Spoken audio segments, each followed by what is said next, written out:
আসসালামু আলাইকুম। বাংলাদেশ বেতার, রাজশাহী। স্থানীয় সংবাদ পড়ছি মেহেদী হাসান। প্রধানমন্ত্রী তারেক রহমান আজ সকালে সারা দেশের ন্যায় রাজশাহীতেও নজরুল বর্ষের উদ্বোধন করেছেন। তিনি রাজধানীর তেজগাঁও কার্যালয় থেকে ভার্চুয়ালি যুক্ত হয়ে একযোগে দেশের ৬৪ জেলা ও বাছাইকৃত ৭৪টি উপজেলায় এই বর্ণাঢ্য আয়োজনের আনুষ্ঠানিক উদ্বোধন ঘোষণা করেন। উদ্বোধনী বক্তব্যে প্রধানমন্ত্রী বলেন, জাতীয় কবি কাজী নজরুল ইসলামের সৃষ্টিকে দেশীয় ও আন্তর্জাতিক পর্যায়ে বিস্তৃতভাবে তুলে ধরতে হবে। তিনি আরও বলেন, নানা আয়োজনের মাধ্যমে এটিকে কাজে লাগিয়ে সারা দেশে জেলা, উপজেলা এবং শিক্ষা প্রতিষ্ঠানের শিক্ষার্থীদের অংশগ্রহণের মাধ্যমে বছর জুড়ে সফলভাবে এই উৎসব পালন করা অত্যন্ত জরুরি। প্রধানমন্ত্রীর এই ঘোষণার সাথে সমন্বয় রেখে রাজশাহীতেও শুরু হয়েছে বছরব্যাপী নানা আয়োজন। রাজশাহী জেলা শিল্পকলা একাডেমিতে আয়োজিত উদ্বোধনী অনুষ্ঠানে সভাপতিত্ব করেন রাজশাহী জেলা প্রশাসক কাজী শহীদুল ইসলাম। অনুষ্ঠানে তিনি ৩ দিনব্যাপী আয়োজনের অংশ হিসেবে রয়েছে নজরুলের স্মৃতিভিত্তিক বিশেষ সাংস্কৃতিক অনুষ্ঠান, উন্মুক্ত সাংস্কৃতিক প্রতিযোগিতা এবং মনোজ্ঞ সঙ্গীতানুষ্ঠান ও সমাপনী আয়োজন। অনুষ্ঠানে আরও উপস্থিত ছিলেন রাজশাহী রেঞ্জের ডিআইজি মোহাম্মদ শাহজাহান এবং পুলিশ সুপার মোহাম্মদ নাইমুল হাসান ও সিটি কর্পোরেশনের প্রশাসক মাহফুজুর রহমান রিটন। আজ সারা দেশের মতো রাজশাহী শিক্ষা বোর্ডের অধীনেও উচ্চ মাধ্যমিক পরীক্ষা অনুষ্ঠিত হয়েছে। আজ প্রথম দিন বাংলা প্রথম পত্র পরীক্ষা সুষ্ঠু, সুশৃঙ্খল ও নকলমুক্ত পরিবেশে অনুষ্ঠিত হয়। এবার রাজশাহী বোর্ডের অধীনে ৮ জেলায় মোট কেন্দ্রের সংখ্যা ২০৮টি। উচ্চ মাধ্যমিকের ৭৪৭টি শিক্ষা প্রতিষ্ঠানের পরীক্ষার্থীর সংখ্যা ১,৪০,৮৩০ জন। এদের মধ্যে ছাত্র ৭৩,০৫৭ জন এবং ছাত্রী ৬৭,৭৭৩ জন।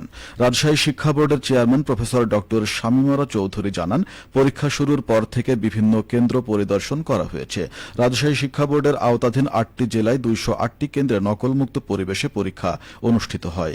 এজন্য প্রতিটি পরীক্ষার কক্ষে সিসি ক্যামেরা স্থাপন করা হয়েছে।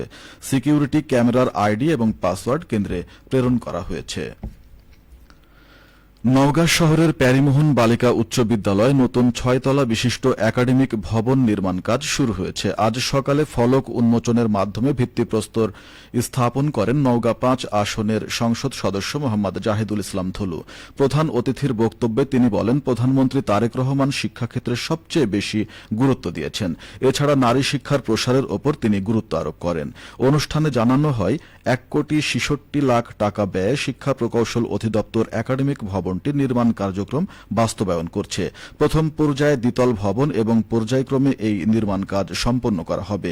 বিদ্যালয় পরিচালনা কমিটির সভাপতি আজিজ জাহান দীপুর সভাপতিত্বে অনুষ্ঠানে জেলা বিএনপির সাংগঠনিক সম্পাদক শফিউল আজম রানা, খায়রুল আলম গোল্ডেন, শিক্ষা প্রকৌশল অধিদপ্তরের নির্বাহী প্রকৌশলী প্রদীপ কুমার সরকার ও অন্যান্যগণ বক্তব্য প্রদান করেন। সিরাজগঞ্জের উল্লাপাড়ায় দুস্থ ও অসহায়দের মাঝে অনুদানের চেক বিতরণ করা হয়েছে। আজ উপজেলার ডাকবাংলো প্রাঙ্গণে সিরাজগঞ্জ ৪ আসনের সংসদ সদস্য মাওলানা রফিকুল ইসলাম খানের ঐচ্ছিক তহবিল থেকে অনুদানের চেক বিতরণ অনুষ্ঠিত হয়। চেক বিতরণ অনুষ্ঠানে প্রধান অতিথি হিসেবে উপস্থিত ছিলেন মাওলানা রফিকুল ইসলাম খান এমপি। তিনি বলেন, নিজ নিজ নির্বাচনী এলাকায় অসহায় দুস্থদের সহায়তা করার জন্য সরকার সকল সংসদ সদস্যের জন্য একটি ঐচ্ছিক তহবিল প্রদান করে।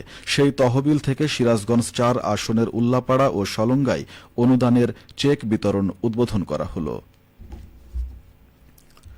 পাবনার সুজানগরের সোনালী আঁশ পাটের সুদিন ফিরে আসায় সর্বস্তরের কৃষক পুনরায় পাট আবাদে ঝুঁকছেন। এবছর অনুকূল আবহাওয়া আর কৃষি অফিসের পরামর্শক্রমে সঠিক সময়ে সার বিষ দেওয়ার কারণে উপজেলার সর্বত্র পাটের ভালো ফলন হয়েছে।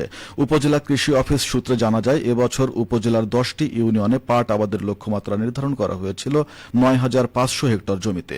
অনুকূল আবহাওয়ার কারণে আবাদ হয়েছে ৯,৮০০ হেক্টর জমিতে। উপজেলা কৃষি কর্মকর্তা কৃষিবিদ মোহাম্মদ আসাদুজ্জামান বলেন, পাটের সুদিন ফিরতে শুরু করেছে। গত ৩ থেকে ৪ বছর পাটের বাজার বেশ ভালো হওয়ায় সকল পর্যায়ের কৃষক পাট আবাদে ঝুঁকছেন। ফলে লক্ষ্যমাত্রার চেয়ে পাট আবাদ বেশি হচ্ছে। সবশেষে আবহাওয়া। আজ রাজশাহীতে সর্বোচ্চ তাপমাত্রা ছিল ৩৪.৫ ডিগ্রি এবং সর্বনিম্ন ২৬.৪ ডিগ্রি সেলসিয়াস। বিকেল ৩টায় বাতাসে আপেক্ষিক আর্দ্রতার পরিমাণ ছিল ৭০%। রাজশাহী ও পার্শ্ববর্তী এলাকায় আজ সূর্যাস্ত সন্ধে ৬টা৫৮। সংবাদ শেষ হল। আমাদের পরবর্তী স্থানীয় ইংরেজি সংবাদ সন্ধে ৬টা৫।